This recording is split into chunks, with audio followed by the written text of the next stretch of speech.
ভাৰতীয় জনতা পাৰ্টি খোৱাং মণ্ডলৰ উদ্যোগত আৰু আমাৰ দলৰ সমূহ কাৰ্যকৰ্তাৰ সহযোগত স্থানীয় ৰাইজৰ সহযোগত আমি এই আমাৰ মৰাণৰ ওচৰতে একেবাৰে খোৱাং সমষ্টিৰ প্ৰাণকেন্দ্ৰ ধেমেচিত থকা এই ঐতিহাসিক বেজদলৰ প্ৰাংগণ আমি চফা কৰিছোঁ। বেজদলটো আমি ধুনীয়াকৈ চফা কৰি ৰাখিবৰ কাৰণে আমি ব্যৱস্থা কৰিছোঁ। আজি আমাৰ প্ৰায় দলৰ 150-200 যুৱক যুৱতী আহি দলৰ কাৰ্যকৰ্তা আহি আমি চাফাই চিকুণ কামত আমি লাগিছোঁ। ইয়াৰ মূল উদ্দেশ্য হৈছে যে অহা 22 জানুৱাৰী তাৰিখে আমাৰ আৰাধ্য সনাতন হিন্দুসকলৰ আৰাধ্য দেৱতা প্ৰভু ৰামচন্দ্ৰজীৰ মূৰ্তি প্ৰতিষ্ঠা হ'ব, প্ৰাণ প্ৰতিষ্ঠা হ'ব।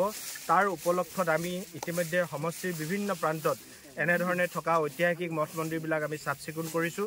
কেৱল আমাৰ দলৰ নেতৃত্বতে নহয়, ইতিমধ্যে গাঁৱে গাঁৱে ৰাইজে নিজেও চাফ চিকুণ কৰিছে আৰু আমি দলৰ কাৰ্যকৰ্তাসকলেও এনেধৰণে সমূহীয়াভাৱে ৰাজহুৱা অনুষ্ঠান প্ৰতিষ্ঠানবিলাক বিশেষকৈ ধৰ্মীয় অনুষ্ঠানবিলাক চাফ চিকুণ কৰি ৰাইজৰ মাজত এটা সজাগতাৰ ভাৱ সৃষ্টি কৰাৰ সমান্তৰালভাৱে আমি ভগৱানৰ প্ৰতিও ভক্তিভাৱ মানে স্বচ্ছতাতেই যে ভগৱান থাকে সেই কথাটো প্ৰতিপাদন কৰিবৰ কাৰণেও আজি আমি এনেধৰণে চাফ চিকুণ কৰিছোঁ। ইয়াৰ পাছত আমি আকৌ কলাখোৱাৰ ৰাইডঙীয়া দললৈ যাম। কলাখোৱাৰ ৰাইডঙীয়াটো প্ৰায় 1700 শতিকাতে নিৰ্মাণ কৰা এটা দল আছে। সেই দলৰ চাফ চিকুণ কৰিবৰ কাৰণে আমাৰ দলৰ কাৰ্যকৰ্তাসকলে তাত ব্যৱস্থা লৈছে, আমি তাতো অংশগ্ৰহণ কৰিম।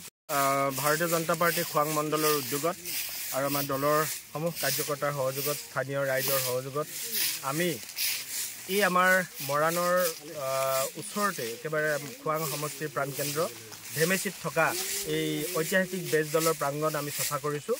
বেজদলটো আমি ধুনীয়াকৈ চফা কৰি ৰাখিবৰ কাৰণে আমি ব্যৱস্থা কৰিছোঁ। আজি আমাৰ প্ৰায় দলৰ 150-200 যুৱক যুৱতী আহি দলৰ কাৰ্যকৰ্তা আহি আমি চাফাই চিকুণ কামত আমি লাগিছোঁ। ইয়াৰ মূল উদ্দেশ্য হৈছে যে অহা 22 জানুৱাৰী তাৰিখে আমাৰ আৰাধ্য সনাতন হিন্দুসকলৰ আৰাধ্য দেৱতা প্ৰভু ৰামচন্দ্ৰজীৰ মূৰ্তি প্ৰতিষ্ঠা হ'ব, প্ৰাণ প্ৰতিষ্ঠা হ'ব।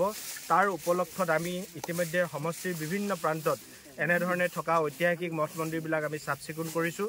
কেৱল আমাৰ দলৰ নেতৃত্বতে নহয়, ইতিমধ্যে গাঁৱে গাঁৱে ৰাইজে নিজেও চাফ চিকুণ কৰিছে আৰু আমি দলৰ কাৰ্যকৰ্তাসকলেও এনেধৰণে সমূহীয়াভাৱে ৰাজহুৱা অনুষ্ঠান প্ৰতিষ্ঠানবিলাক বিশেষকৈ ধৰ্মীয় অনুষ্ঠানবিলাক চাফ চিকুণ কৰি ৰাইজৰ মাজত এটা সজাগতাৰ ভাৱ সৃষ্টি কৰাৰ সমান্তৰালভাৱে আমি ভগৱানৰ প্ৰতিও ভক্তিভাৱ মানে স্বচ্ছতাতেই যে ভগৱান থাকে সেই কথাটো প্ৰতিপাদন কৰিবৰ কাৰণেও আজি আমি এনেধৰণে চাফ চিকুণ কৰিছোঁ। ইয়াৰ পাছত আমি আকৌ কলাখোৱাৰ ৰাইডঙীয়া দললৈ যাম।